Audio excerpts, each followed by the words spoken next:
respectfully request the Sangha great virtues for the sake of this assembly and all living beings.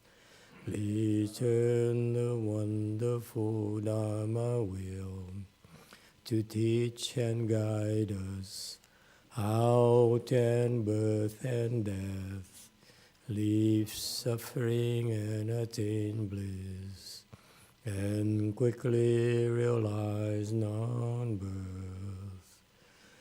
Cung kính đại đức tăng thịnh, vì thứ pháp hội cập nhật thiết chúng sanh, tinh tiến diệu pháp luân giao đạo ngã môn, như á liêu sanh thoát tư ly khổ đạc lạc, tất chứng vô sanh. Homage to the Blessed, Noble, and Perfectly Enlightened One. Nam mô Sananto Suchedo Ye La Hudi Samyao Sanputo Ye.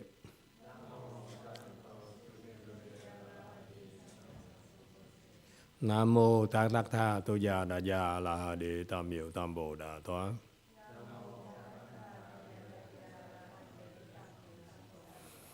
The unsurpassed, profound, subtle, and wonderful Dharma in 100,000 million aeons is difficult to encounter.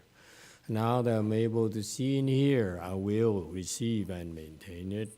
I vow to fathom the thus come one's true and actual principles. Wu shang sheng sheng wei miao fa bai qian wan jie nan zao yu wo jin jie wen de shou qu yan jie Ru Lai Zhen Shu Yi. All Buddhas and Bodhisattvas, Great Master Ching Liang, Great Master YongHua, all good monks and nuns, and all good advisors, Emitofuo. 诸佛菩萨、精良大士、师父上人、各位出家人、各位善知识，弥陀佛。 Chư Phật Bồ Tát, kính thưa Thanh Lương Đại sư Hòa thượng YongHua, quý thầy cô và các vị thiện tri thức A Di Đà Phật. Hello everyone, thank you all so much for coming. Today is Christmas Day. What are you doing here? We're here at Go Force to continue discussing the first chapter of the Avatamsaka Sutra. We on the second file and the last file for chapter 1, slide number 14. It's talking about the first part of the chapter 1 gave us an introduction of the names of the big shots. Thank you. Of who were in attendance. And now here we're learning about more details about them, about their virtues, their Dharma doors, and their accomplishments and so forth, the comportments and so forth. So these being there, the world rulers, they became world rulers because they practiced the Buddha Dharma. First of all, you want to become a world ruler, you want to be who's who, or become who's who. Join that club, you have to practice the Buddha Dharma in order to develop the wisdom and the power to fulfill the office, your offices. And in order to get there, these world rulers, as in slide 14 here, let's go into the text. Sutra text, having smashed the mountain of heavy obstacles, they saw the Buddha without obstructions. 摧重障山，见佛无碍。 Again, the commentary here, I disagree. I have small disagreements with the interpretation, the translation, but it's not that big of a deal. It's just, I started by correcting a little bit, and then as I was preparing tonight for the lecture, and I realized it's just minor things. It's not really big of a deal. It will not detract from the Dharma door we're discussing. So the original translation here was freely, and I think when you translate, and many of you will, you should try to be as close to the original text as possible, because it was the text was that way for a reason. So you don't want to take too many liberties in the translation. Be as close as the original text as possible. So I here is without obstruction, is not freely. Okay? Freely is different from without obstructions. What people don't realize, freedom is quite different from without obstructions.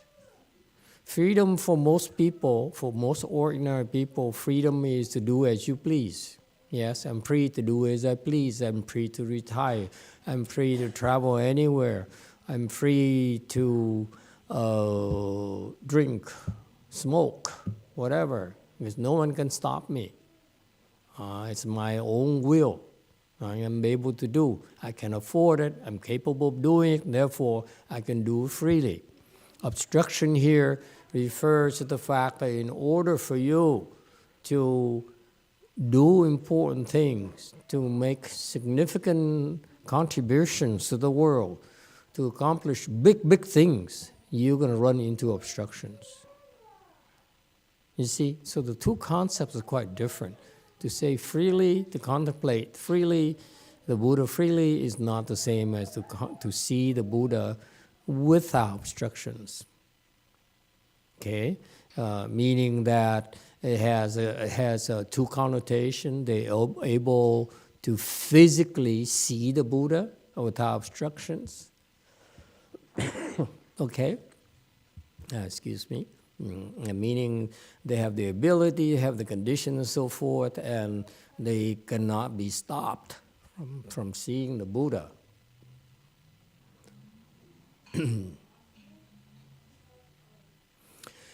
And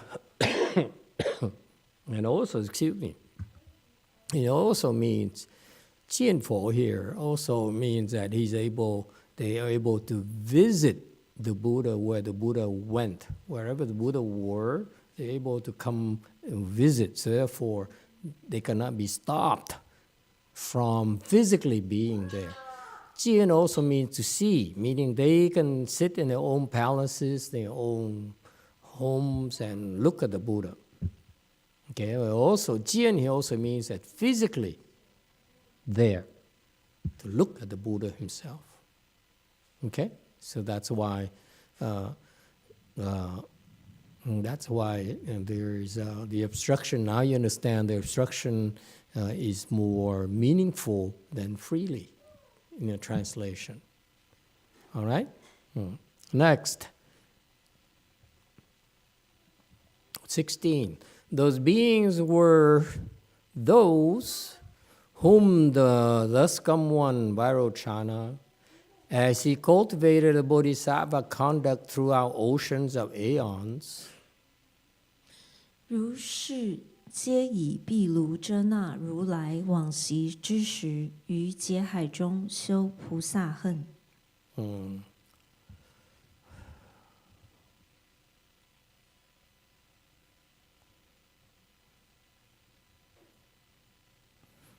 Again, translation. It's a little bit clumsy translation. Those beings were those. It's for scholars, for people who are educated, who have PhD degrees in, that they have to use this kind of language is kind of uncool, if you will. Okay, simply say all. Okay, were and so forth. And keep it anyway. So these were they have connections with the Buddha. What connections? When Vairochana, which is the Dharma body Buddha, meaning Buddha itself. Okay, they were cultivating, when the Buddha was cultivating a bodhisattva conduct throughout aeons, throughout many aeons. Okay. This is a matter of fact. Buddhas need to cultivate for a long, long time in order to make it. Okay, we all have to. Okay, there's no shortcuts. Okay. And the Buddhas, in order to become Buddhas, they have to do the bodhisattva conduct. What is bodhisattva conduct? Bodhisattva conduct is the kind of practices that are designed to benefit others, not benefit themselves. That's what bodhisattvas do. We are ordinary people because that's all we think about. We benefit ourselves. All we think of all day long is me, me, and me.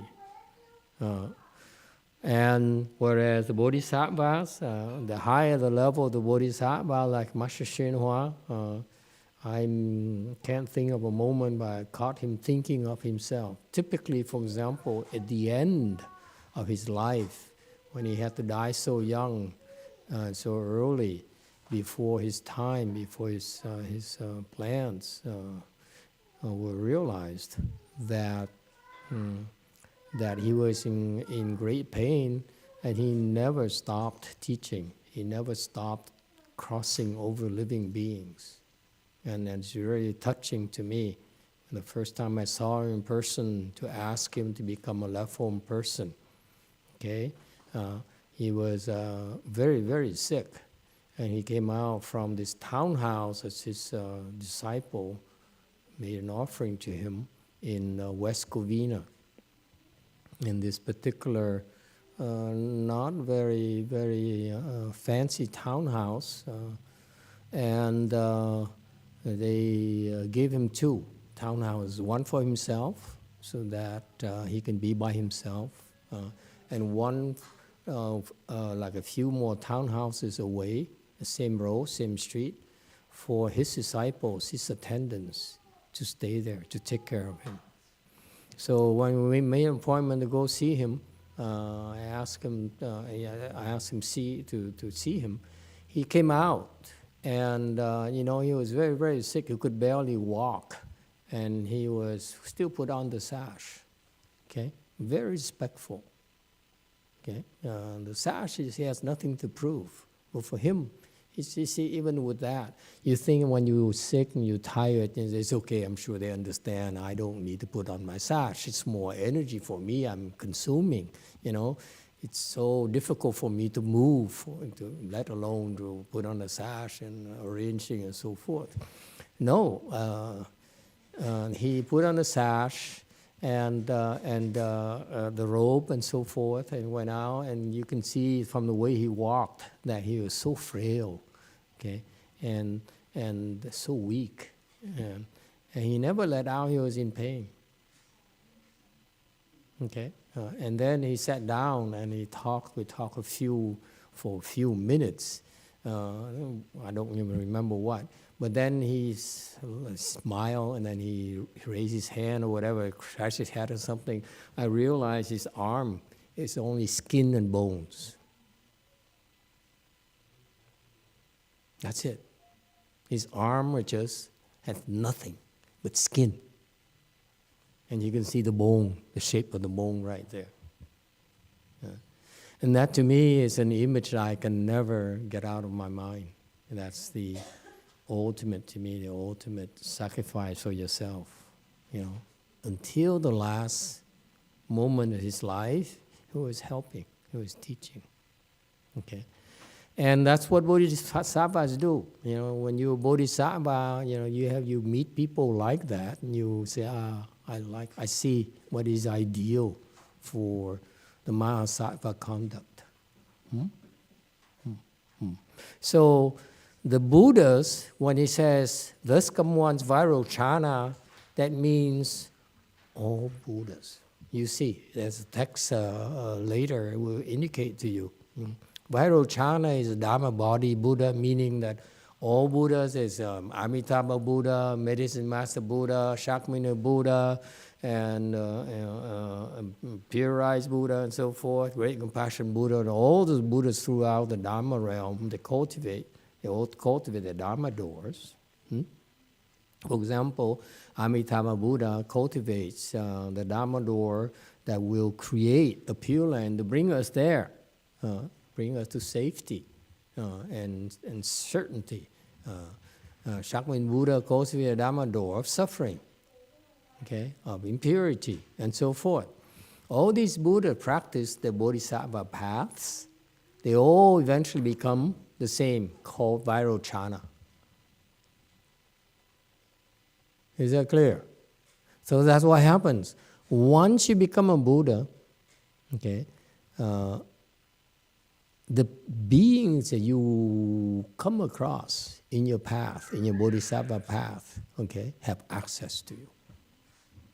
Meaning they have access to all Buddhas. Okay, at first you make an offering to Master YongHua.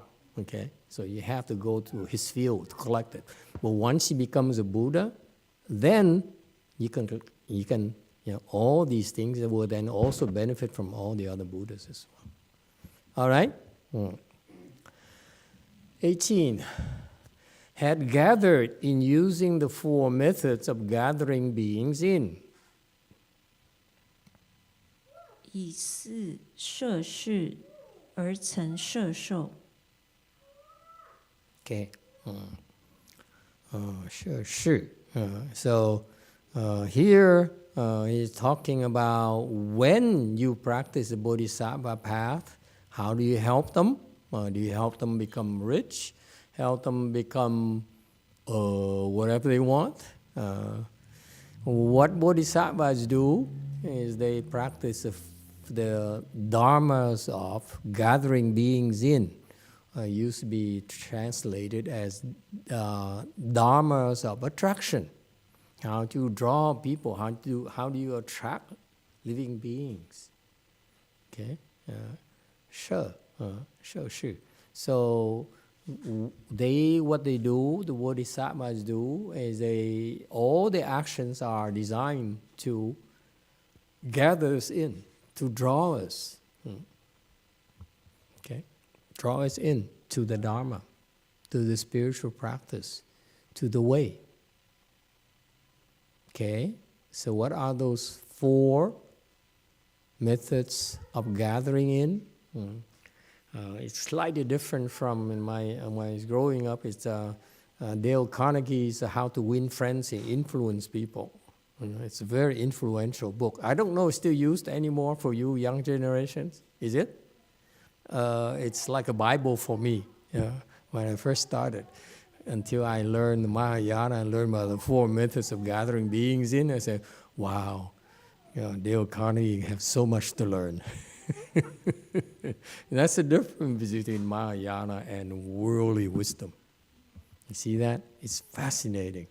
So I really was a disciple of Dale Carnegie. I said, see, what can I do to make more friends and influence people?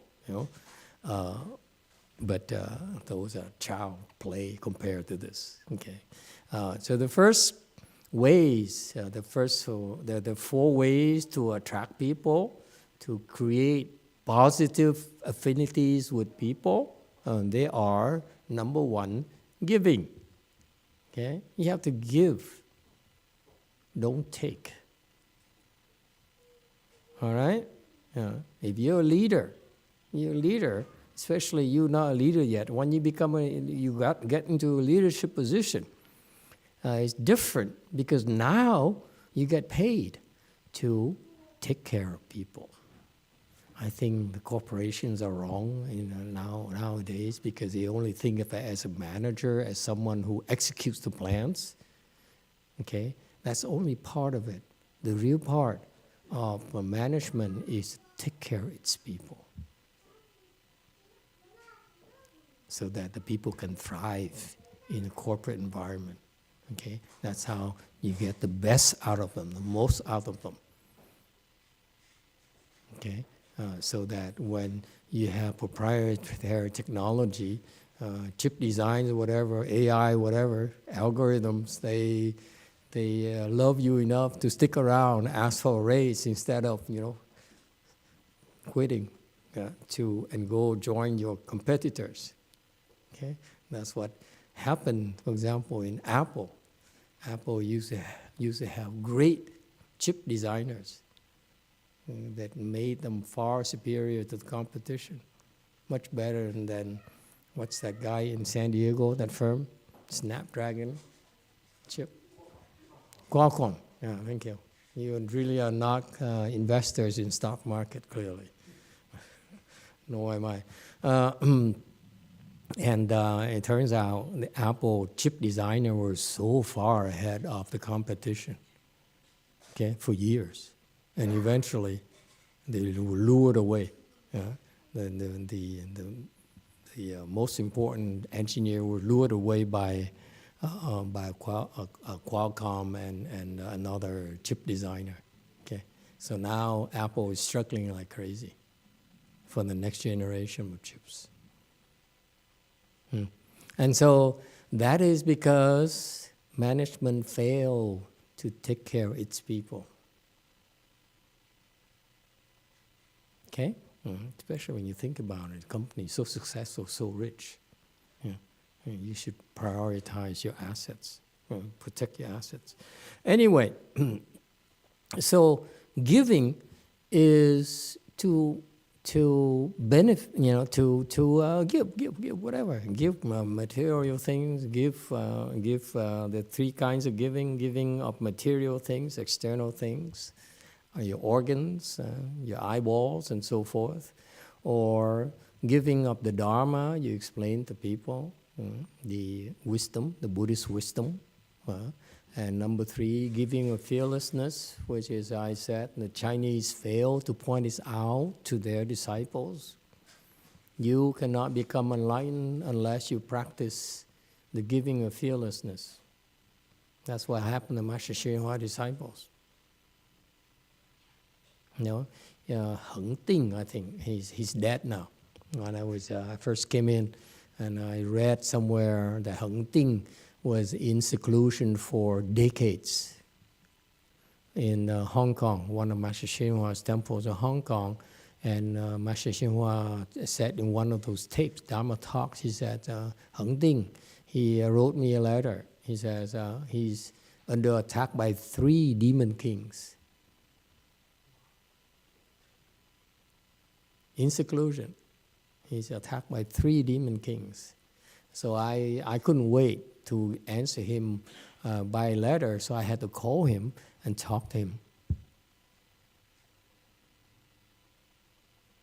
Okay, and the point being that this guy here did not have sufficient fearlessness, giving of fearlessness practices. That's why demons came and confused and frightened him. Okay, these are the secrets most Hinayana people don't understand. They don't get it because so that's why the Buddha, in his infinite wisdom, he says, you practice giving, you have also to practice giving of fearlessness. Not simply just money, not simply just words, advices, but also comfort people when they're scared, when they're insecure, when they're not safe. Bring them to safety, make them feel safer. That's what you're supposed to do. That's necessary. All right? Buddha said so. If it weren't important, Buddha would have taught us to practice the giving of fearlessness. And I personally, I don't understand why the Chinese keep on stressing of giving of the Dharma is number one. To me, all three are number one. Yes, the Buddha said giving a Dharma is by far number one. But from a practical perspective, they all are number one to me. Okay? If I were to practice giving, I will practice giving all three equally. Meaning that there's a chance to give external things, let's give. There's a chance to give the Dharma, let's give. There's a chance to give fearlessness, we give. We don't just say, instead of spending energy on giving external things, let me give the Dharma only. I wait for someone to ask me about the Dharma because my Dharma is so superior. All right? So giving is number one. So give. You want to make friends? Give. Like kids, they're taught to share, right? Hey, Kai, did they teach you how to share yet? Kids, very early on, you have to teach them to share the toys. No, he says no. Forget it. You too. From Cordelia, Emitofuo Master. Yesterday, the baby Sharira represents your disciples. When we get baby Shariras, what does that mean? Or what does it mean when we don't have baby Shariras? Lordy. Must I answer this? Because I know people will try to ask me more questions today and say, I don't know.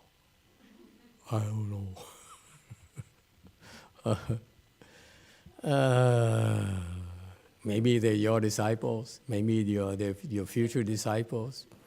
Maybe they'll benefit from you, from your support, more than you think. I don't know. It's funny though, because I remember seeing an article in a Chinese newspaper saying something to the fact that they discovered a tooth relic of a 1,000-year-old temple. And in that tooth relic, they found like 22 small babies. Okay, and the temple is known to have tooth relics, and people build temples for the tooth relics. 22 babies, impressive. And people will just, wow, Buddha Dharma is so wonderful. But we Americans, and like the Chinese, we do everything wholesale, bigger scale. Just kidding. Okay. So eventually you figure it out yourself. Okay. Number 2, kind words. Look at that. There's a sequence here. You first have to give. Because you say, I'm going to just be nice and speak good things and nice things to you. It will fall on deaf ears. That's why giving has to come first. Make sense? Because then that's why many people are being accused of just soul talk. Because they say talk. Because they're not doing. Giving is the act of doing. It's not talk alone. Okay? So kind words, very important. In contrast, you want to turn someone away, don't use kind words.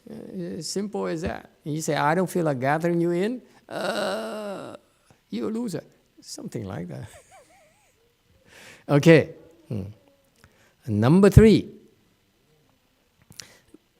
Li Heng, beneficial practice. Okay, again, this is the essence, this is the spirit of the Bodhisattva's lives, okay? Behavior, endeavors is all to do beneficial practices, meaning to benefit others. Meaning you put others before yourself. Okay, the further back you are, the better, the greater you are at at this. Okay, and number 4, same word, and I struggle with this translation here. I don't know. You can help me out. 同事, and I put down the definition from a Buddha dictionary for your reference. Maybe you can help us have a better translation. 同事 here refers to the fact that you pretend to do the same thing. Okay, you draw near, you seek them out. Seek living beings out. You set a target, and you seek them out. You draw near them, okay, and then get them to do the same thing. Go see the same movie. Go to the pub, or go to museums and so forth. Okay, do the same things, even like join the same company, and so forth. Okay, and that's what you do when you don't have the skills yet. Bodhisattva is a little bit more advanced. They realize they target the living beings they need to help, and they use a lot of expedience. Expedience here means that these bodhisattva, this kind of practice here is reserved for the higher level bodhisattvas. Low level bodhisattva would not be able to do this.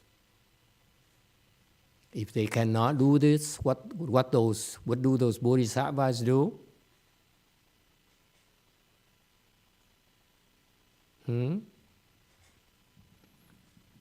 They stay behind the 4 walls in their temples. Because they cannot practice. They don't have the wisdom to be able to do this. When they can't handle it, that's why they have to be in safe grounds.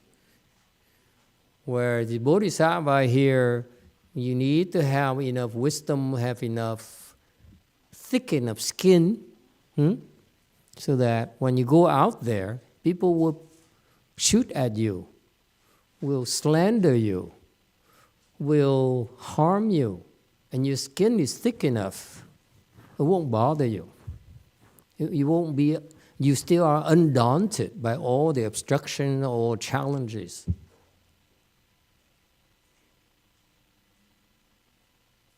You see, that's the hallmarks of superior people. They're not afraid of difficulties. They are not afraid of failures at all. Each time they fail, they become stronger.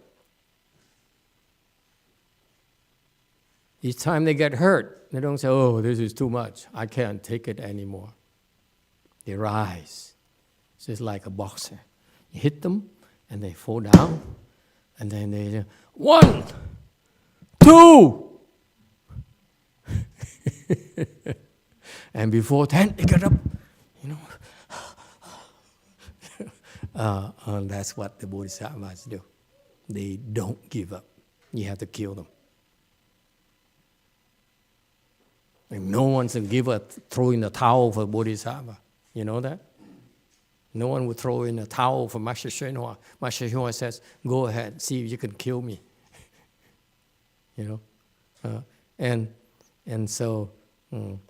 So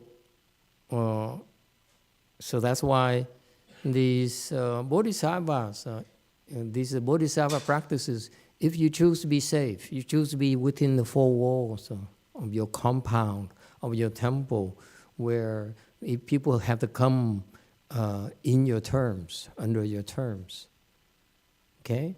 And it's not same work practice. Same work requires you to go outside of your comfort zone. Go to a funeral services knowing full well that ghosts might jump on your back and come back home with you. And say, if that happens, I learn how to deal with it. Because you say, oh, I want to go and expose myself, then you never grow. You understand? We learn because we have a need to improve. If we have no need to improve, we will not improve at all. So that's why this is the essence of the Bodhisattva practice. You cannot become a Buddha until you practice the same work. 同事. Okay? You become a co-worker. You draw near. You seek out. You seek out living beings and you build connection with them. And you suffer with them. You stay in the trenches with them. You don't say, no. I don't have to do this anymore. Okay? I'm important now.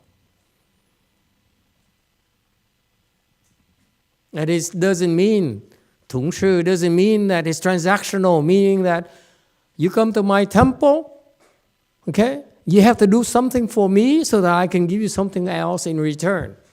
That's not 同事. 同事 is that we just have no expectations. A bodhisattva would never expect anything in return. Don't make any demands. If you can't do that, then you are not practicing a bodhisattva path. You're so petty. I give you food. You should pay me for the food. Seriously? You counting how much does it cost nowadays lunch? I forgot. Huh? How much?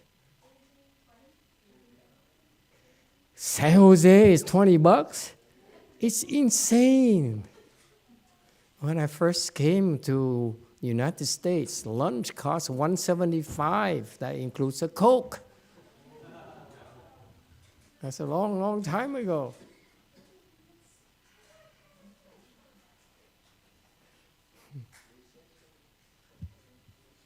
Huh? So anyway, how do we get there again? It's nothing pettier for a nun to expect something back from the disciples. It's so petty. It's so ugly.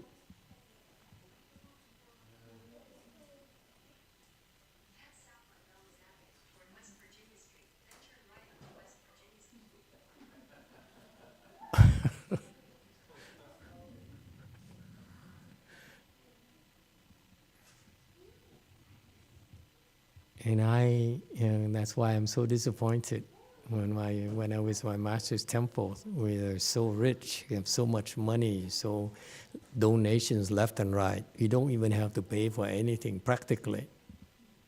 Okay, and somehow the Taiwanese who gave them a lot of money, especially a city 10,000 Buddhas, is propped up by Taiwanese money, very generous. Somehow they decided, you should charge them for money, for food, for lodging. I mean, the government does not even make us pay for real estate taxes. Unlike in Europe, you have to pay. Every single donation you have to pay, income taxes and real property taxes. Here in the U.S., they're so generous so that we can do our work, reach out more people. And here we are counting pennies. If you are that petty, then you have no wisdom whatsoever. You're an embarrassment. Any questions or comments? So anyway, how do we get there? Okay. So the bodhisattvas who this is the hallmark of the bodhisattva practice.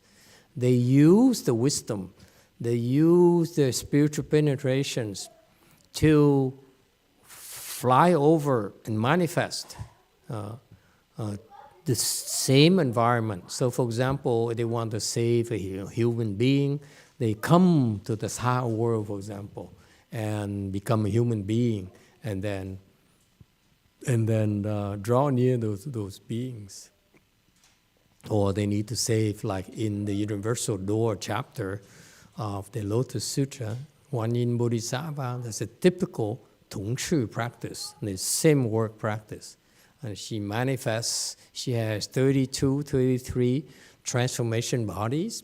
At will, she can transform, manifest a person, okay, or being, whether it's a god, whether it's an asura, whether it's a bhikshu, whether it's a human, whether it's a boy.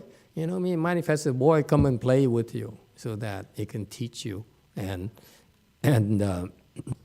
they manifest, and so that they can chan here li. Chan here is to receive benefits, okay? Meaning that they have to do things to benefit them without asking for anything back in return. Remember, it's non-transactional. You give, that's it. You expect nothing back. So, Chan Li here is you able to receive the benefit, okay, from you personally as well, but the ultimate goal is for you to receive benefits from the spiritual practice, the biggest benefits possible for you in a long haul. Okay, so those are the four dharmas of attraction. And in our temple, I'm proud to tell you, we have such manifestation. Li Heng. You know? Lợi hạnh.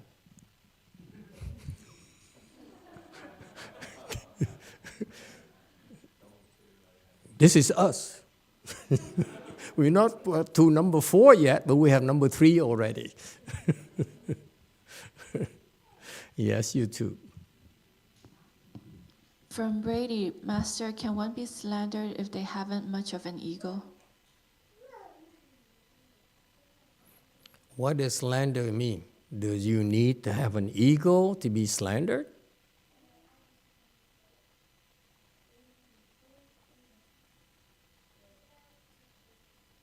Egoless people can be slandered too.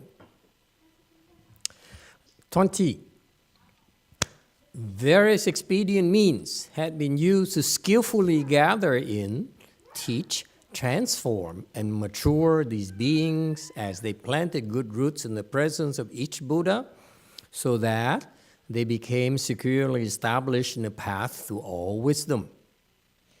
一一佛所种善根时，皆以善摄，种种方便，教化成熟，令其安立一切智道。 Okay, 21. Commentary. So, the Bodhisattva practices require the kind of wisdom to use skillful means, meaning you use expedience. Okay, it's not necessarily that wise people have expedience at all. You need to have a high level enough of enlightenment before you know and you understand expedience, so that you can use expedience in your work. Okay, again, it shows if you don't have experience, you hide. You don't go out. Excuse me. Okay? So,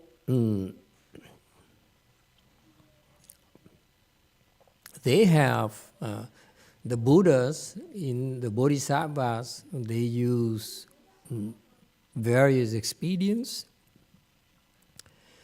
okay, to excuse me, to teach, transform, mature. To teach is to give them the knowledge.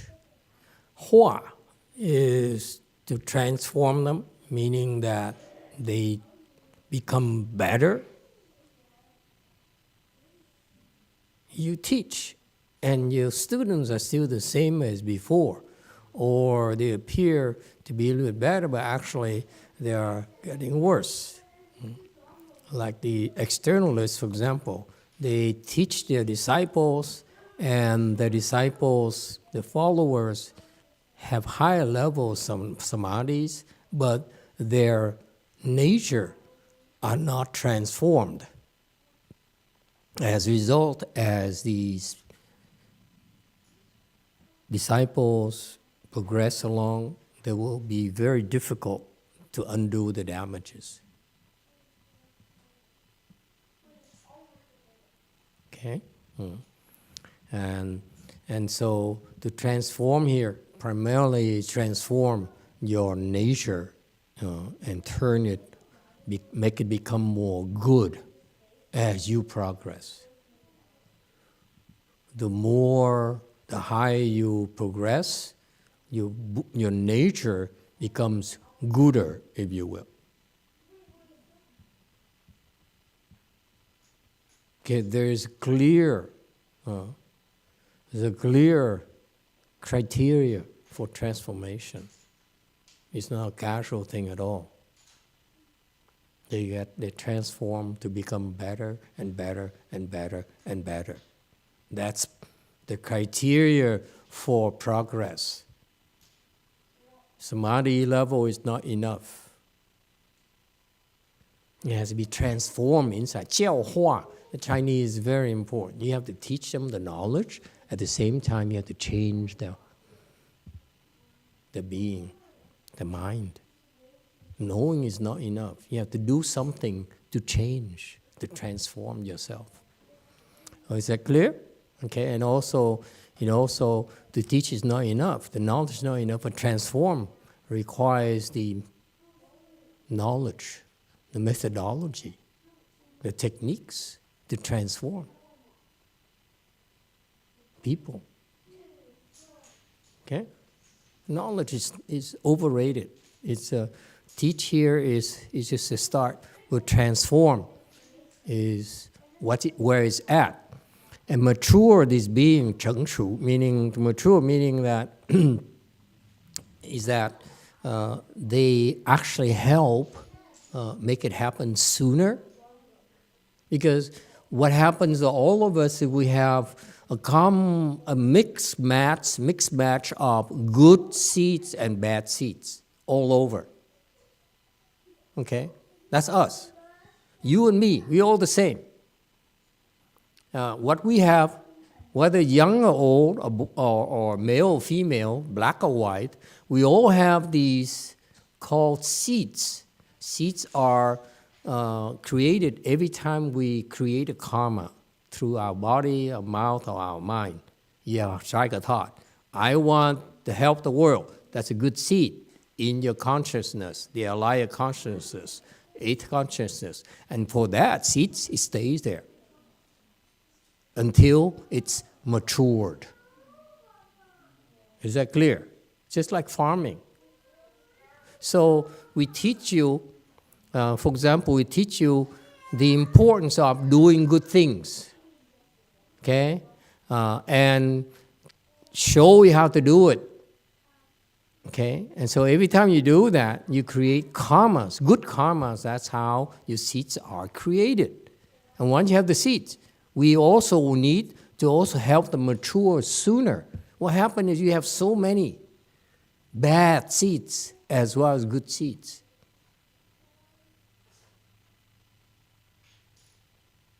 So it's very proactive.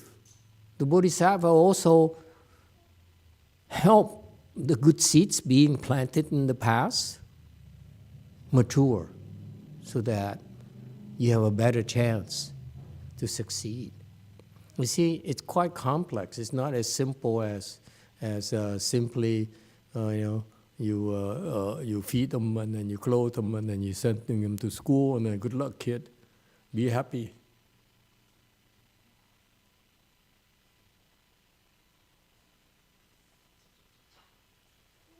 You too. From Lanfang, Master, I noted myself confused, the loss with being a victim. My 2 cents, being a victim means forced to do something because I have no power and no other choices. And take the loss means I choose to not win. I made the choice on my own. Is there a question? The question is, if to tell the differences between taking a loss versus being a victim.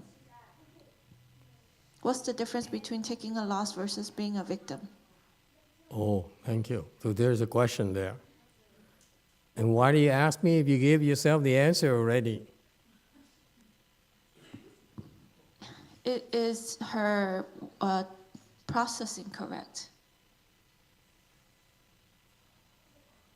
Her processing? Is her understanding of taking a loss and being a victim correct? Okay, so the question, I'm trying to understand the situation here. The question was submitted in Chinese, yes? English. English? And this is a Chinese person? 兰芳? Just kidding. Her understanding is correct. The word, the choice vocabulary is incorrect, but the understanding is very correct. I can't help you. You should answer yourself already. Okay? Yeah. I can't do any better than that. Anyone else can do any better than that?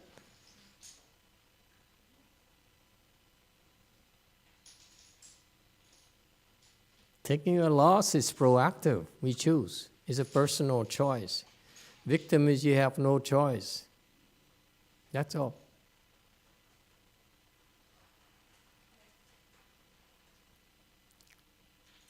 All right? So, they mature, these beings, 成熟 is mature here, maturate.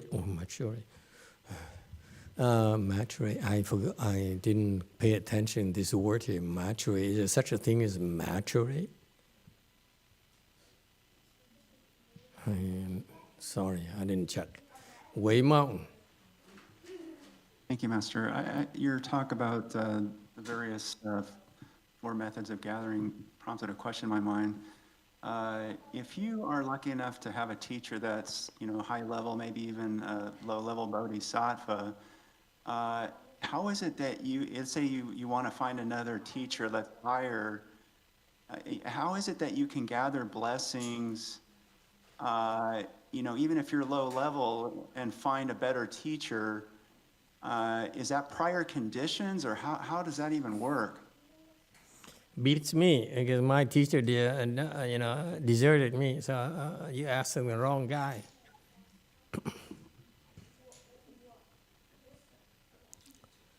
It's too complicated, okay? It's very difficult to give you a formula for success.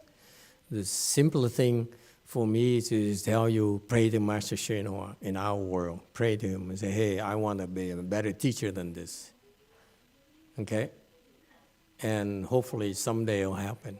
Because when you pray, Master YongHua, please, I need a better teacher and better good advisor. So plant the seeds right there. Plant the seeds. Eventually, Master YongHua, being a great bodhisattva, will have to manage to somehow teach you, transform you, and maturate those seeds. How's that? That's what they do. That's what they specialize in doing. They bring to maturity the good seeds that you planted in the past. So beware of this fact. You need to plant seeds. Not only do you need to plant seeds, you need to transform yourself. Walk towards the good. Do more good than bad. Okay? And then you have a chance for getting help to bring to fruition those seeds that you planted in the past. That's all you have. All right, anyone else? It's not a recipe how to make for you, how to make sushi or something. No such a thing. Okay. So these beings, they use skill and means to transform, transform, and maturate these beings. Could somebody look up maturate? Is such a word? I look at their English translation with suspect eyes. Because consistently I find myself being caught off guard in these obscure words they use, and they don't really understand the implications for the English-speaking people.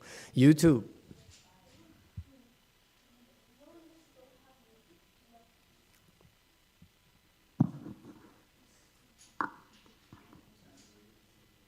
Master, maturate is a word. It means to mature or bring to maturity. It's a fancy word. It is. Oh, thank you very much. Maturate these beings, mature. So how do you bring the being to mature? You see, to maturity, 成熟 here, 成熟 here refers to you mature the good roots, not mature people. That's why I struggle. If you say maturate, yeah, in a way, yes, but we need to elaborate a little bit more on the maturate. Maturate is not like make them grow older and become of age or something. Maturate here refers to the good seeds come to fruition so that they can reap the benefits. If the good things you have don't come to fruition, you cannot cultivate, you cannot succeed, you cannot make progress. This is what happens. This is why people don't make progress in their spiritual practice. Number one, they learn the wrong stuff. Number two, they learn the wrong technique. Transform. It's magic. You have to do something, make something happen. And when it's not there, it's magic there. Okay?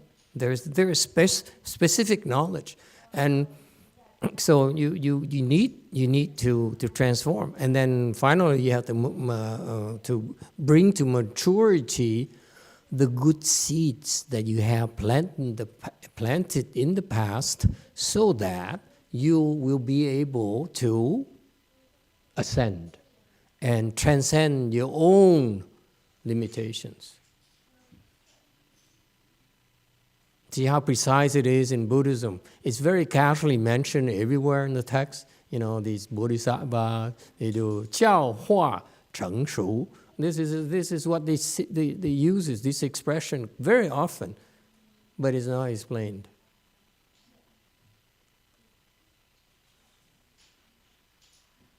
And that's why, you know, the Chinese disciples, when after they become enlightened, or the Korean disciples, Korean Sunims, after they become enlightened, they say, oh, I made it. But they're so far from, because they cannot teach, they cannot transform, they cannot maturate living beings. We have standards. Don't say that I'm important, I'm the best. Yeah, you may be the best among the mediocre. But can you teach? Can you transform? Can you maturate? This is the gold standard, folks. Be more humble.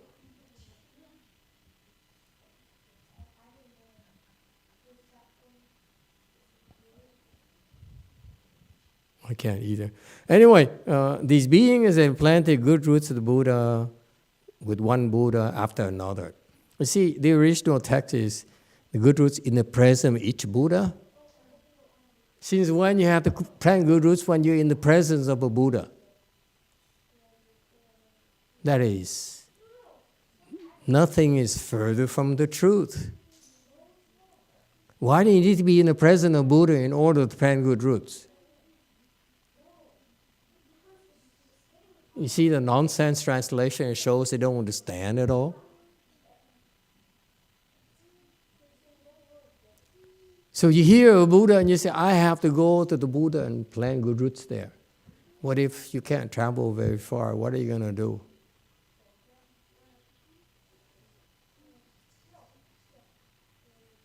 So in the present, 依佛所 means that wherever each Buddha is, okay, you plant good roots with them. That's what it means. So it doesn't mean you plant in their presence. So the question then you could ask, if you are from them, you could ask is, so how do you plant with one Buddha place at the place of the Buddha? I tell you, give you the answer.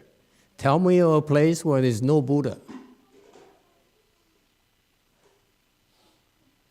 Buddhas are everywhere. They're right now here, in your hair tips. They're here in the bathroom. They're here in the parking lot. They're also in LA. They're also in Beijing. They're also everywhere. 依佛所, meaning Buddhas everywhere. Korea, Vietnam, San Diego, Temple's neighbor's house. Huh? Everywhere. So what does it mean, 依佛所? Meaning that when they hear of this Buddha here, they want to make offerings to them. And that's a one Dharma door right there. When you see Buddhas, you make offerings. But since you're making offerings to Buddhas, you know how Buddhas became Buddhas? Because they were Bodhisattva. That's why you see a Buddha, you make offering Buddhas. When you see Bodhisattva, what do? You wait until you see a Buddha to make offerings? No, you make offerings to Bodhisattvas. And then you ask yourself, well, how did Bodhisattvas become Bodhisattvas again? I rest my case.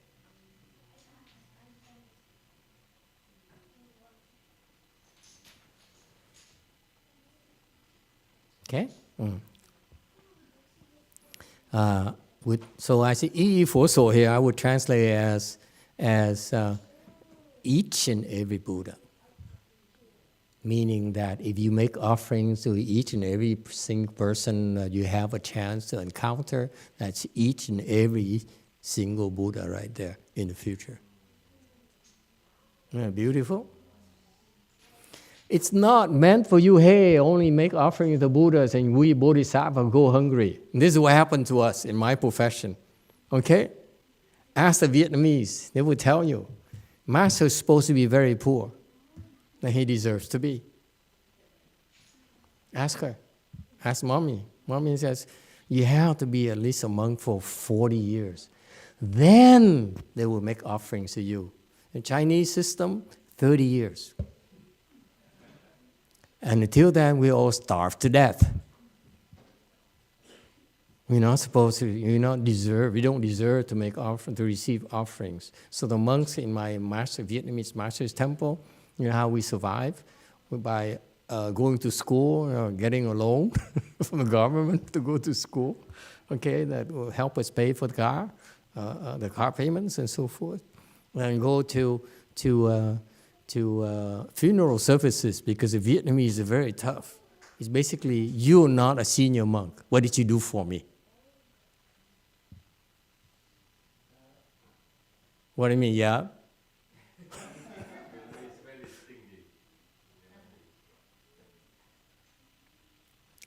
I will ignore that.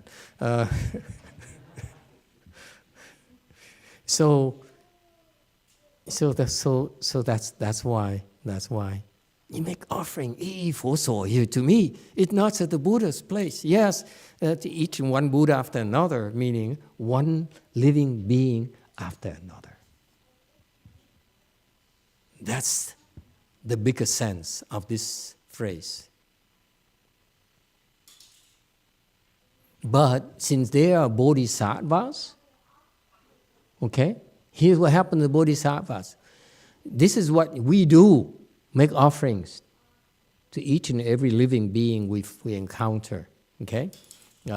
And once you become a bodhisattva eventually, then they go and to the Buddhas and offer, like they go attend Buddha's lecture, bring flowers to the Buddha and so forth.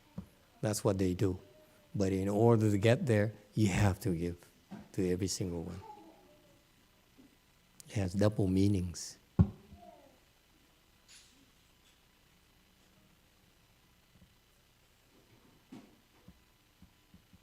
Okay?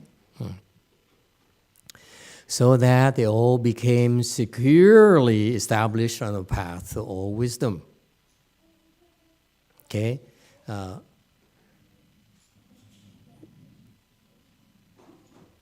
令其安立一切之道. So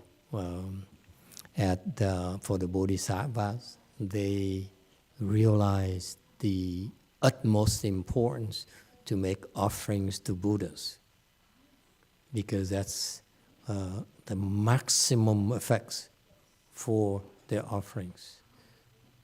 Okay? They have the wisdom. They said, for me, you become a Buddha, I have to make offerings to Buddhas. That's it. So how do you make offerings to Buddhas?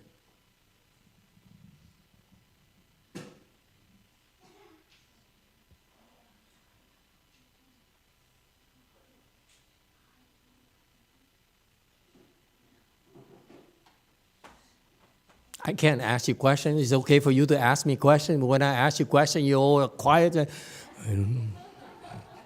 hope someone answers you. Yes, Green. 5. A Di Đà Phật, cúng dường chư Phật bằng cách chúng ta phục vụ chúng sanh.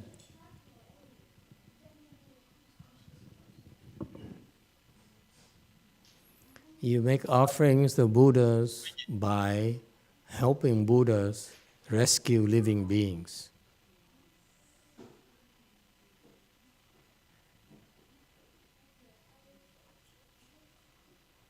So your answer by saving living beings is not precise enough. You have to help Buddhas save living beings, because each Buddha, each transformation Buddha has their own Dharma doors.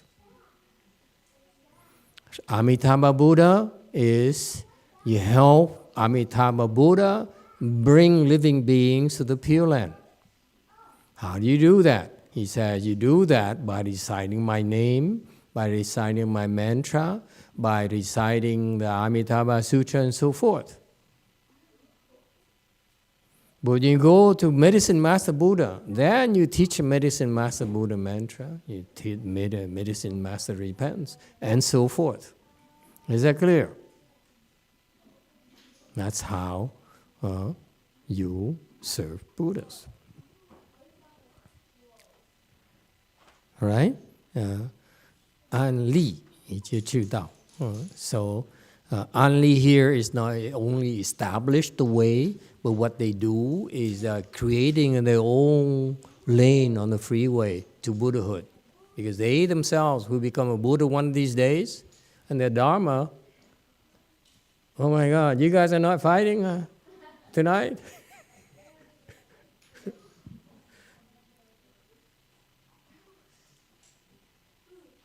Oh, it's not that family.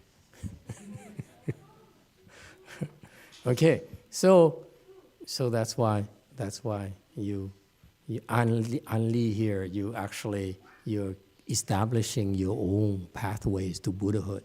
You become a Buddha in the future, and this is your Dharma door. That's what it's implying.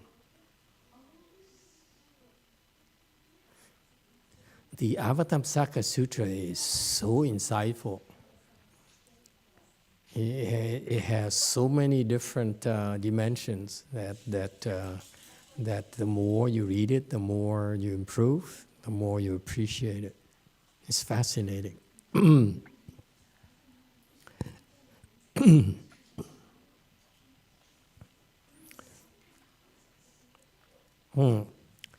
They have planted, cultivated. God, the Chinese, cultivate is okay. But Zhongye is actually planted. Okay? They have planted limitless goodness. Okay? How do you plant limitless goodness? By doing good things. Okay? All sorts of good things. Small things, big things, unimportant things. Anything that's good, you still do. Is it clear? That's why it's called limitless. You do all sorts of goodness, and guess what? What else?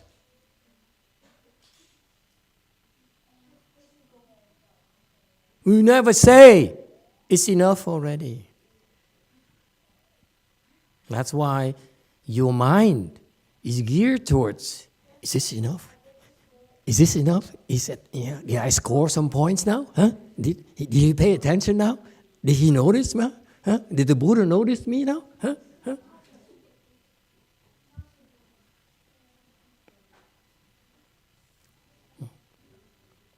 So Wu Liang is limitless, meaning you keep on planting and planting. You don't keep score.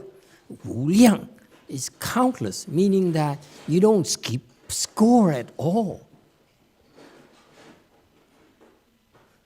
And many of you are saying, my God, this is so difficult. I can't even sit for 3 hours, and here I'm supposed to do limitless goodness.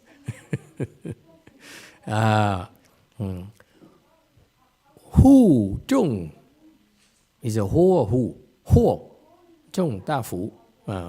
And reap the multitudes of great blessings, that's correct. Xi Ru Yi, Xi Yi Zhu Yi, Ta Feng Yin. And they, all bodhisattvas at this level, okay, they're all using expedience.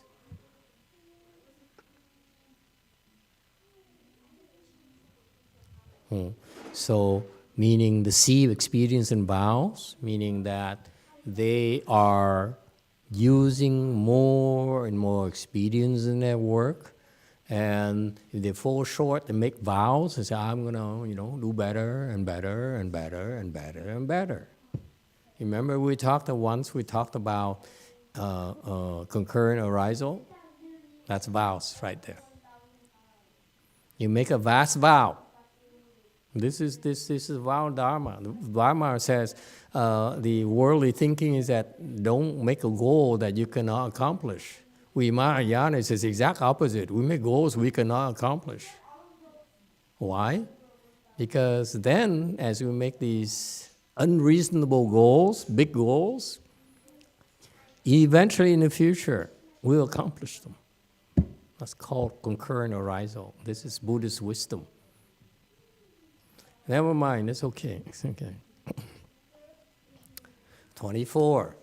Their practices were pure and complete. They skillfully gained transcendence by means of the path of escape.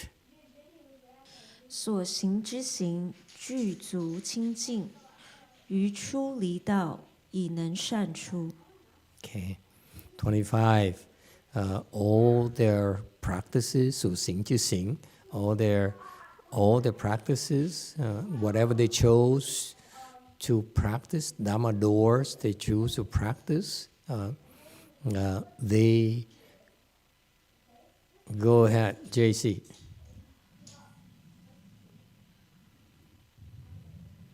네, 류슈님 질문입니다. 스님 질문 있습니다.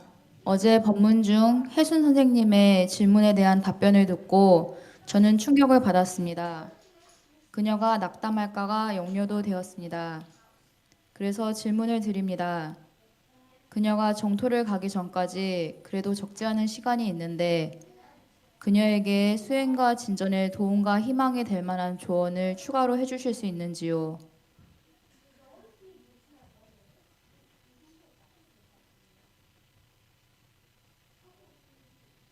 Master, I heard yesterday about Hassan teacher's question and Yes. then your answer. Yes. And I'm afraid that I was very concerned and disappointed. I believe she has still enough time before she go to Pure Land. Is there any way you could give her advice related to making progress and also related to her cultivation? If you feel that she still has time, then you should give her advices. So it's a kind of funny question. You said, I disagree with you. I feel that you said that she has not much time left, and therefore it's not very good use of her time. And you disagree with it. Then you tell me where you disagree.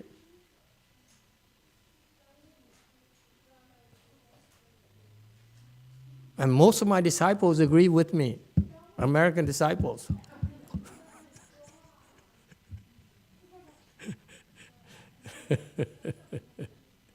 Let me explain to you. It's a curved ball. You know what a curved ball is? You Korean play baseball, right? You have many great pitchers here in the country. You know?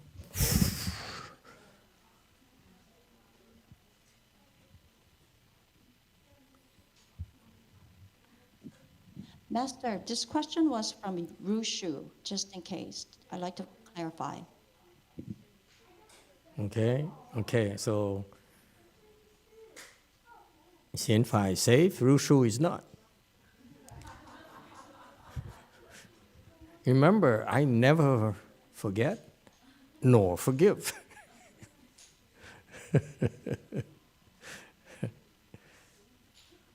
Okay? The point here is that if I say something, I say, no, you can't make it. And this is what you should do. Then actually, what I'm telling you is I'm challenging you.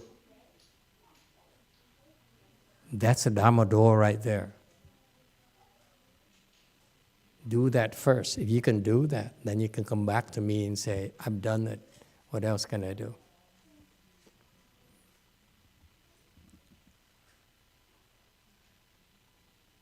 Instead, you say, I disagree with you. I still have a lot of time. I'm only 97.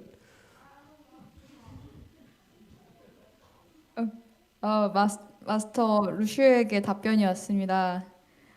동의하지 않는 것은 아닙니다. 제가 마스터의 답변에 의심을 가지는 것은 아닌데 그 답변에 듣고 마음이 아파서 혹시나 이렇게 답변이 왔습니다. 그리고 혜순 선생님한테도 답변이 왔는데 저는 다 동의하는데요 라고 답변이 왔습니다. So Rushu said, Master, I'm not agreeing with your answer. I have no doubt, but you don't agree. I would call it doubt. The Koreans are English. The Americans speak differently. Sorry, continue. I'm argumentative tonight. I feel defensive for some reason. There's so many people, especially online people. I don't even know how many online people. I don't want to lose face.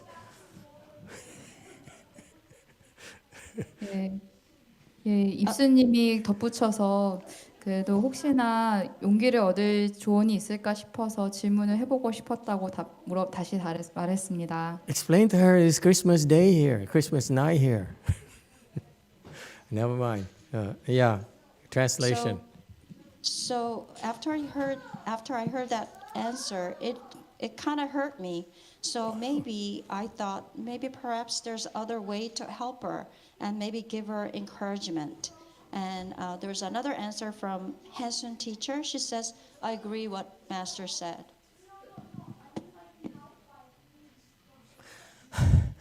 You only talk, do it.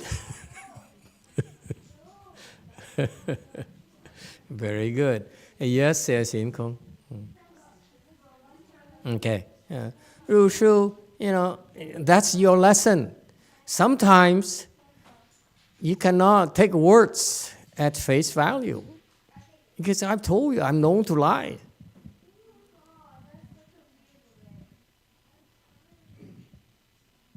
The answer was for Hason, not for you.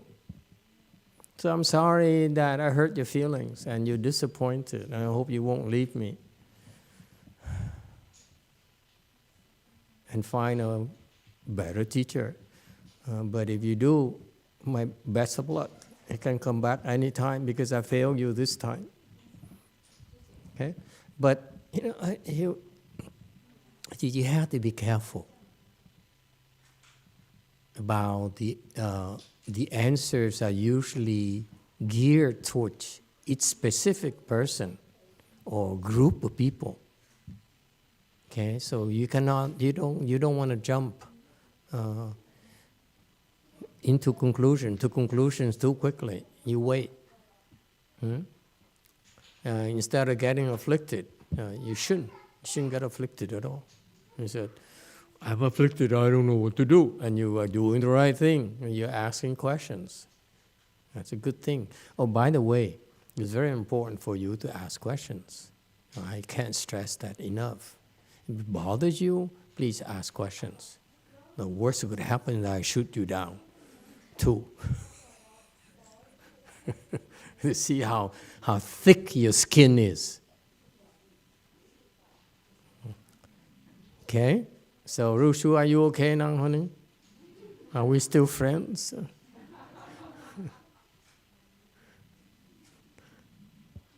You too. Master, when people told me to share some stories, sometimes it helps them. When I first started, Master was very cold. And anyway, so I first started, I asked Master for instructions, and he said, sit for an hour. So I went home and I crossed my legs and sat for an hour. And then the next week I came back, I said, Master, I finished my hour, and now what? He said, sit for 2 hours. So that's how I started doing instead of trying to understand. And then slowly Master started sharing more, but it wasn't until I did that he started sharing more. I don't remember any of it, especially the core part.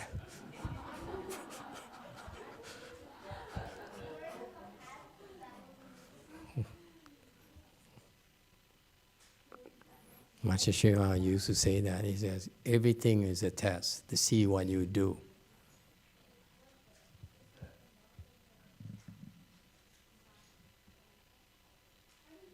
Okay, 26. Always to beheld the Buddhas with distinct clarity. 常见于佛，分明照了。 Very good. This good translation. They often look at the Buddhas. They beheld the Buddhas, often look at the Buddhas. So it's like, it means that whatever they do, the Buddhas is a standard. It's not like you look at the Buddha all day long. There are better things, like James Bond movies, there's choir at the cathedral. Did anyone go last night? It's very disappointing for me personally. Huh? It's nice. I appreciate all the work that you put in, but it's disappointing. I was looking for something more meaningful. I'm disappointed here in Northern California. I'm from Southern California, that's my home, okay? So I'm an alien here. But it's, for me, Southern California, I've been there for a long time. And I'm grateful for the support from the local spirits there and local residents. Every time Christmas for me in Southern California is very special. Everyone is so peaceful. Everyone is like I used to go to a French high school where Noel or Noel, right? You guys call Noel to Christmas? Noel? Okay. Say it. T. How do you say it? Never mind. Okay. Noel, okay, is French. Noel is known in French as paix sur la terre, peace on earth, translation. Okay, so it's very special because I noticed after I started teaching, came Christmas, I noticed that one night I was driving out for some reason at night on Christmas Day, Christmas Eve as well, because of some lights, that people, blocks of houses in Lakewood, city in Los Angeles, they would have all these lights things, and I would drive out, and I look at the lights. I didn't really pay attention to the lights, but what struck me was that people felt so peaceful. That's the only time during the year where it felt so peaceful wherever I went in Southern California. Swear to God. So every Christmas for me is very special. I loved it. I said, well, at least they do this right.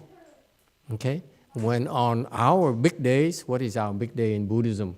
Ulambana or Buddha's birthday and whatever, you don't feel no different. It's the same. Whereas their Christmas, for some reason, they changed for that one day, for that 24 hours, for 12 hours. They dropped everything and they made peace with each other. It's beautiful. And I said, how can I harvest this, bottle it, and sell it to the Buddhists? But that's interesting to me. So I came up here, and this year we have so many of you, practicing together. I said, well, let me bring you out there for you to experience the peace here, so that you stop fighting each other for a change. Children, anyone fighting each other? No, we're not. See. Don't fight, okay? So it's Christmas. And I went out there, and went to the cathedral, very nice cathedral. And it's just the sense of peace is like so minimal, if you will, skin deep. Whereas in Southern California, it's in the streets, it's everywhere, especially pale-faced neighborhoods. Serious. Maybe it's an Asian thing here, up north here, Northern California.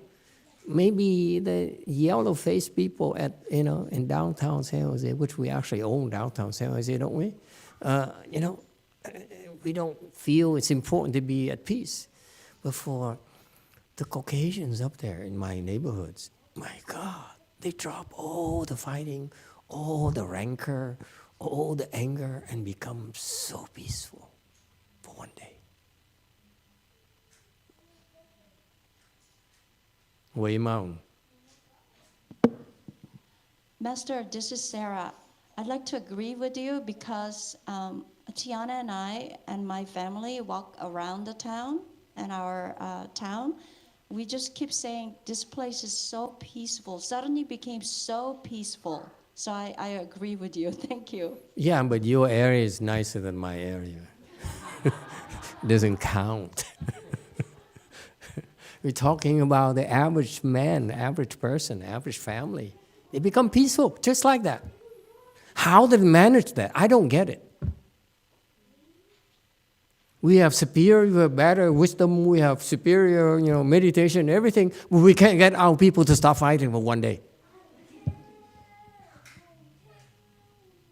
Isn't that interesting? How about Koreans? Is it Vietnam? Is it the same in Vietnam or San Diego? Is it the same or not? In Southern California, for some reason, it's peace on earth, peace on Southern California. It's fascinating to me. Up here, downtown San Jose, not much difference. Way Mountain.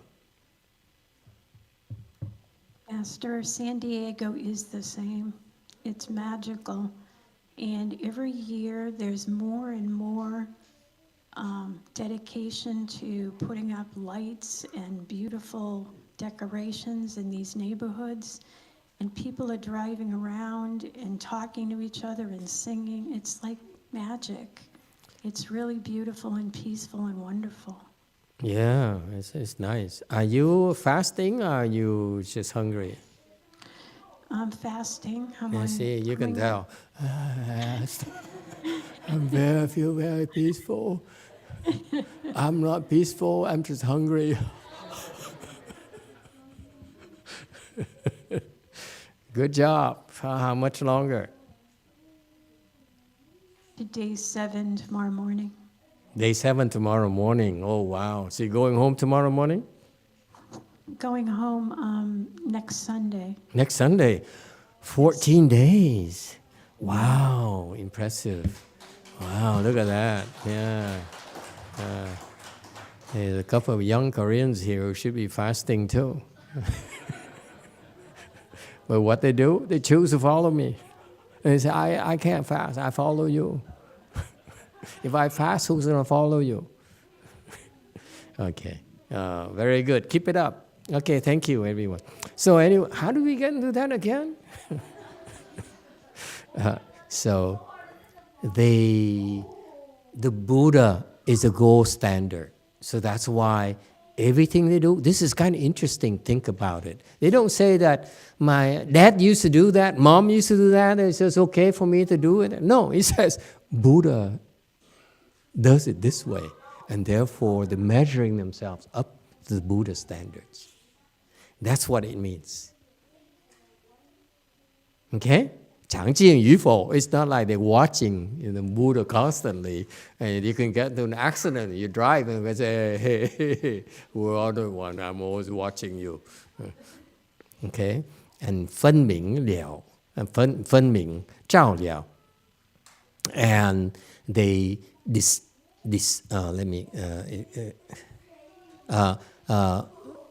with great clarity, and they shine the light until they understand. It's more than just distinct clarity, but they don't understand this. It's okay. Okay. So what this is what Bodhisattva's conduct is, that they compare to themselves to the Buddha, say, if Buddha's like that, that's what I want to go. I'm not good enough yet. Okay? 分明 is that the clarity meaning that they don't allow themselves to be confused. Confusion is not okay. 照了 is that whatever happens, anything that happens, they 照 is they shine a light upon themselves until they understand. So it's a lot more involved, I'm sorry, than the simple translation, but it's okay. Okay? Yes. Northern California resident. 2. I just want to comment, this sounds just like such a magic trick that I want to have. You just shine a light upon yourself and then you see everything clearly. That's just so cool. Yes, exactly. You got it. Because let's say that you hear some noises. Okay? And what are they, what are they shining a light upon? There's some noise. What I'm talking about right now. When you hear the noise here, the sound in your ears, unwanted sounds, sounds are not supposed to be there. What happens to you? You're annoyed, aren't you? So, I can't hear. And then the next thought says, oh, what kind of temple is this? Oh, are they Asian or are they white? Oh, how old are they? And so forth. And their parents don't teach them or something. You know, all sorts of things. Boils down to, you're afflicted. And so the Chao here is to shine the light upon your affliction. It's not shining a light upon to see who it is and what nationality and so forth.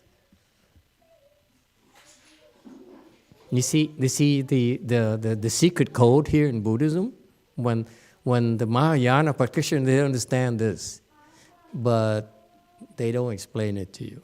The Chinese don't explain to themselves. That's why they don't get it. But if I were to explain it to you, see how much work it is to have to translate all of this? That's why the Chinese teaching is so superior. It would take us too long to explain this. For them to listen, 分明照了. 分明 is that you do not allow your mind to be clouded, to be confused. Your mind is always clear. So when they have an affliction, you 照了. When you're afflicted, then you look at yourself. Don't blame others. That's 照. Why are you afflicted? And you look at it, and when you understand it, then 了. Isn't it beautiful? This is the code.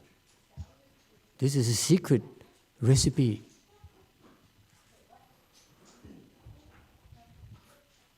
So when you're afflicted, you say, because he's, he did not. You're blaming others. That's not 分明照了, is it? When something happened, you're afflicted. You say, oh, I'm afflicted. Okay? And you say, oh, it's because he did that. Okay, normal people say, he did that. How could you? Don't you know me better? Don't you have any respect for me? All the things I did for you? Okay? Instead of doing that, the Chao is look at yourself. Why am I afflicted? Is it worth being afflicted or not? It's when I'm afflicted, guess what happens? Master chuckles. Failed again. F. Okay? But Master will not tell you anything. Oh, it's okay. Okay. Here. You see that? So the Chao Liao here is this. He says, why am I afflicted? Why? And once you understand, affliction gone. For now, you have to go home, and your wife has to say, oh, come on, honey, it's okay. He didn't mean it. And so forth. Yes, JC. 네, 유수님 답변입니다. 유튜브 한국어로 듣고 있어서 답변한 시간이 좀 걸렸습니다. 네, 답변은 이렇습니다. 네, 저는 묻고 싶었고 그걸로 다입니다. 답변 잘 새겨 듣겠습니다. 감사합니다.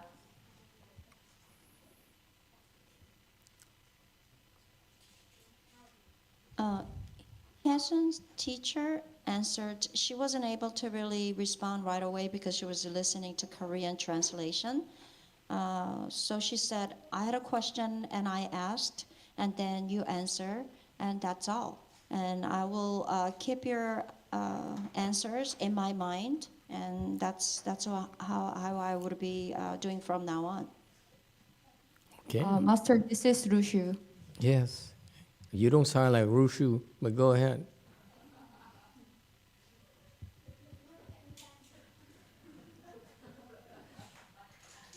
네. 네. Sorry, Master, that's from Rushu, not From Pastor his son. teacher. Ah, okay, okay. Sorry. Are you still afflicted?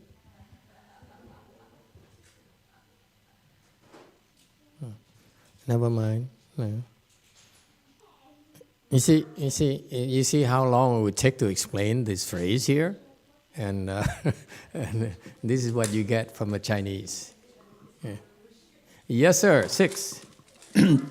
Master, you just mentioned that when you realize you're afflicted, you look at the cause. You realize why you're afflicted, and then you think whether it's worth to be afflicted.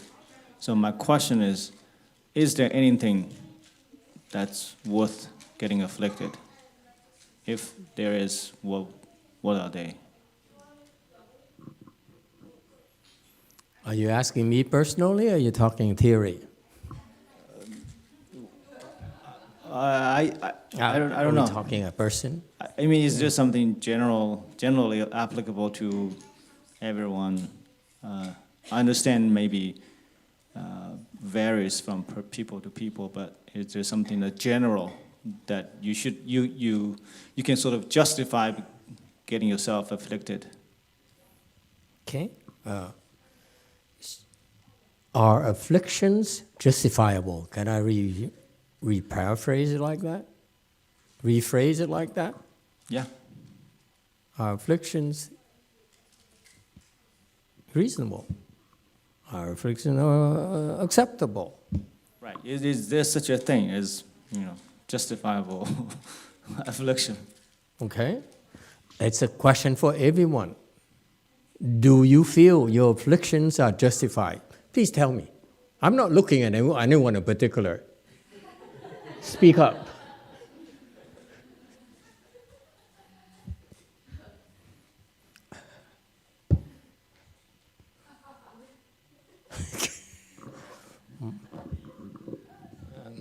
Emitofuo, Master. I think we are on the process to cultivate. We cultivate on the path, so we are allowed to be in a while. So it's okay. Yeah. Okay.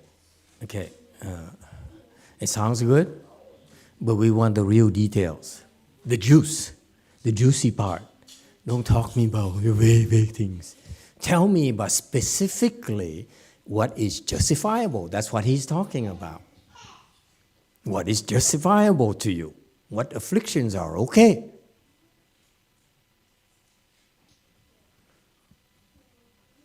Yes, too. Thank you, Master.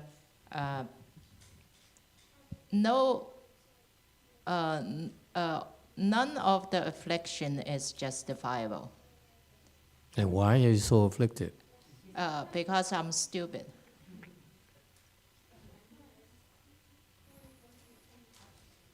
Thank you.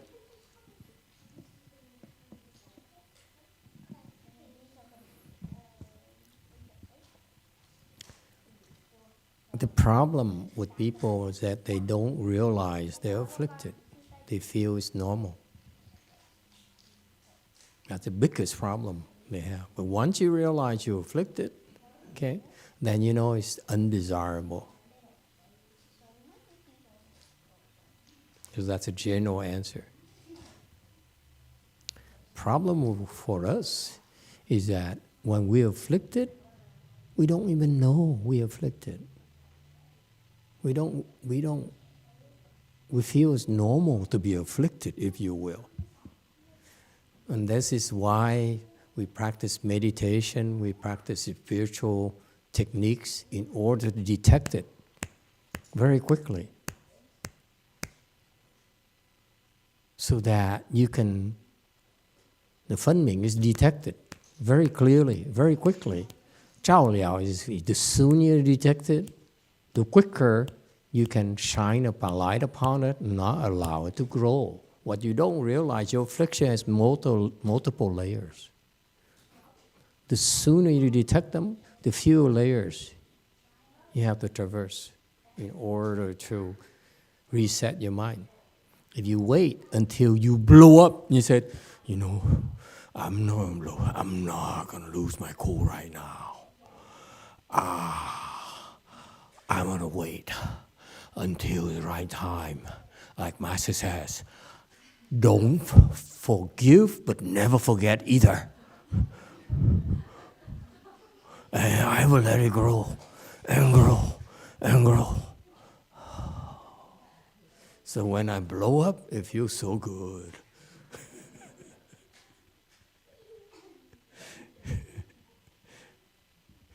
Okay, that's the difference.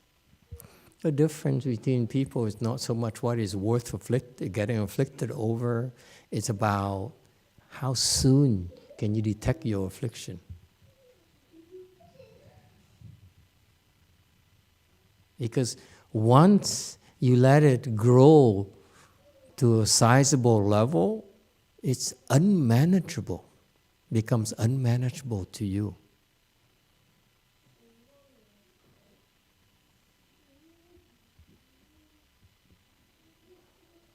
All right.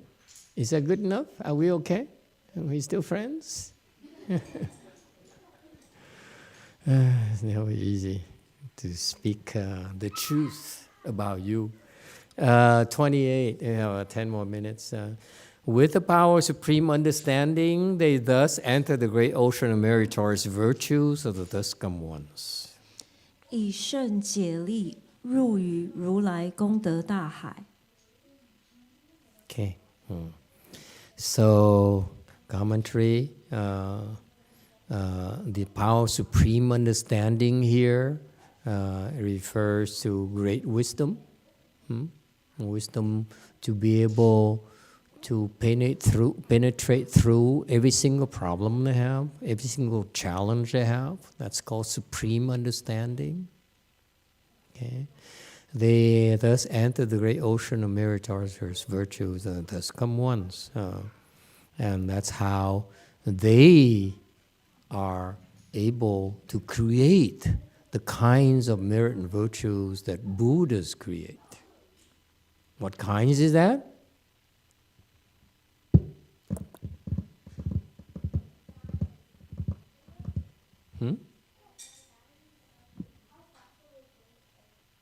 The great ocean kinds. Meaning it's endless.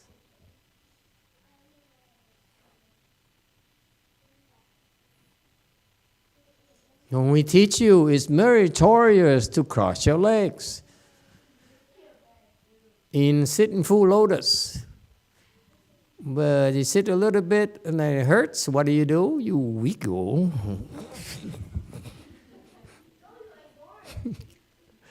Okay? That's not called an ocean of merit and virtue at all. Okay? It's how difficult it is, folks. It's not for the faint of heart. I'm sorry. I know you proud yourself. You went to great universities and you're smart and so forth and so forth. You have great achievements. But this is how difficult it is. It's endless. It's never enough.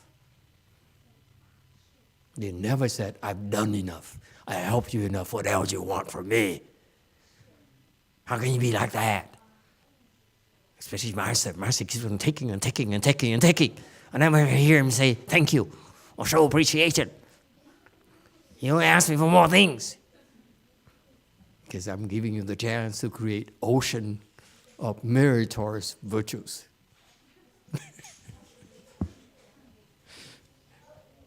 Sounds good? Whose fault is it then? You're the one who's counting. I'm not. I'm just taking. You're counting what you're giving. I'm not counting what I'm receiving.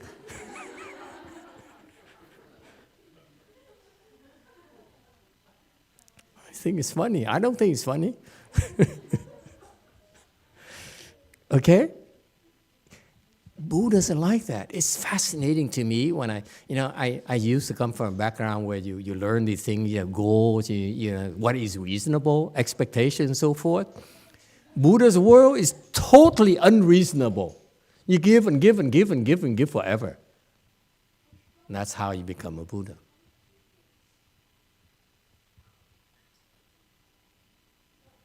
Okay? All right. Yeah. Yes.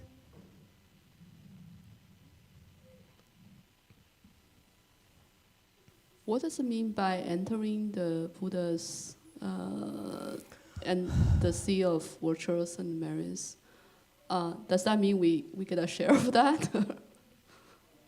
Enter. We are the same as Buddha, or what does that mean? Enter the. What do you do when you enter the great ocean? Be part of it. What happens to you when you enter the great ocean? There's no shore. Everything is water all around you. You enter the infinite.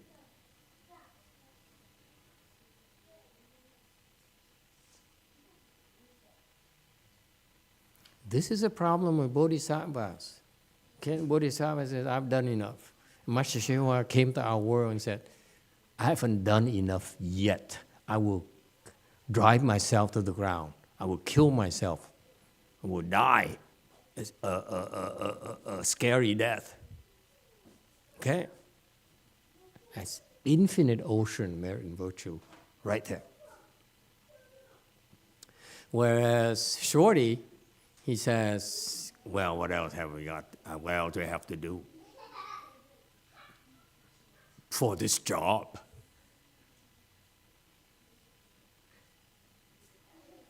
I was shocked. I was so shocked when I asked her, when she first came a few years ago, I said, so how you like it? How you like being a nun? He said, oh, it's a job.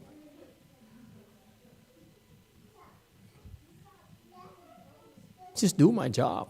What's the big deal? Just do your job. That's so Hinayana. Mahayana is no job. Just a vast ocean. You swim like hell, trying not to drown. The vast ocean, eventually you learn, and more you see, you're not the type, the person who asks the question, you're not the type who would go into the great ocean. That's why it bothers her. Right? You're the type who says, what is the extent of my commitment here? These are smart people, and they all think like that. Whereas these wise people, they jump into the great ocean of meritorious deeds. You help, and help, and help, and help, and help.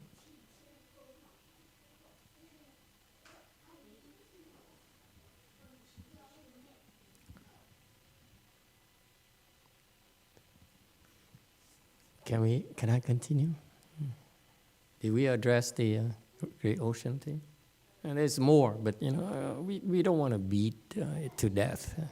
Eventually, more people will ask more questions. They gain the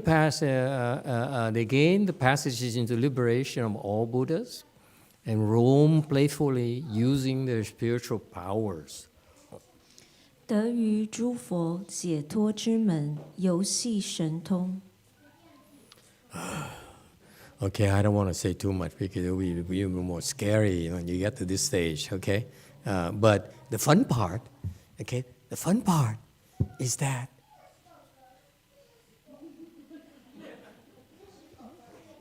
there's an earthquake in your area today, 4.2. Was it yesterday? He's from Eureka, where they had a 6.2 earthquake. 6.4, excuse me, yeah. Did you lose anyone you know? two people died. You don't know them? You know, okay. You don't know anyone anyway. What are you talking about? He goes to work and goes home and, hey, Mom, how are you doing? On the phone, hey, Mom. Okay. So, and this is a thing that's kind of, Master YongHua doesn't talk about it enough to me, okay, is that they gain liberation, all Buddhas, meaning they practice all sorts of Dharma doors that the Buddhas use to liberate themselves, okay? The Buddhas, they practice all sorts of Dharma doors, they try them all. That's a boring part. But then, the second part is the fun part. They roam playfully. Yeah. Meaning that don't think that bodhisattvas are depressed. They're having a good time. You can never claim that bodhisattvas have depression. You know, because they are roaming playfully. They're having a good time in their work.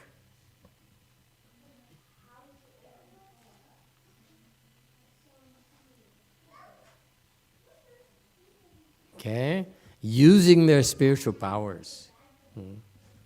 Okay, so the spiritual power is not just for work, but also for they enjoy what they're doing. So to them, work is play, play is work. Whereas for you, it's different. Work is work, play is play.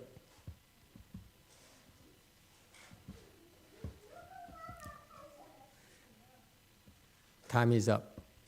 Any final questions? New section. JC, it better not be YongHua. Oh, never mind. He always asks the last question of the session. JC. 네, 입수님 답변이자 질문입니다.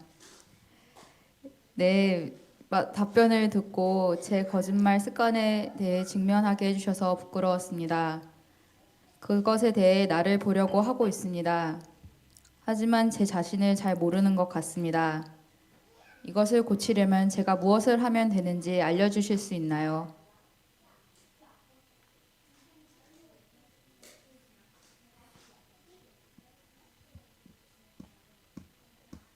Ipsu asked these questions. I noticed that I lie, and I'm very embarrassed about it. And I try to reflect myself, but I don't know what it is. Would you please teach me what I can do for this difficulty?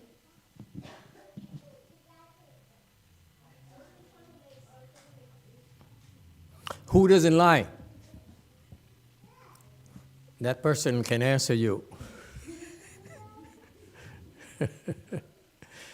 You should talk to, if you receive the 5 precepts, then there's a non-lying precept. You should talk to the abbot there and find out more.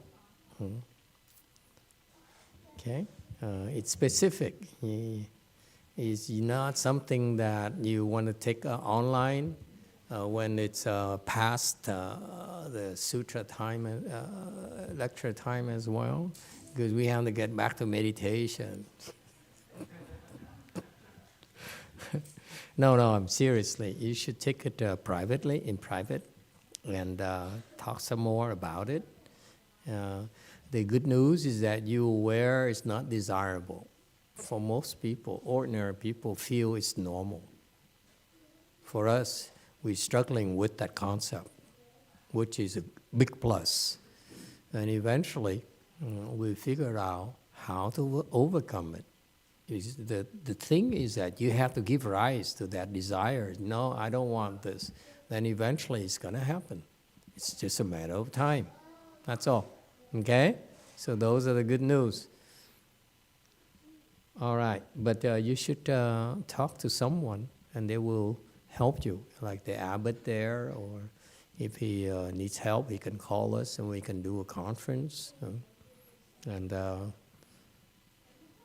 delve into the details. All right, thank you, everyone.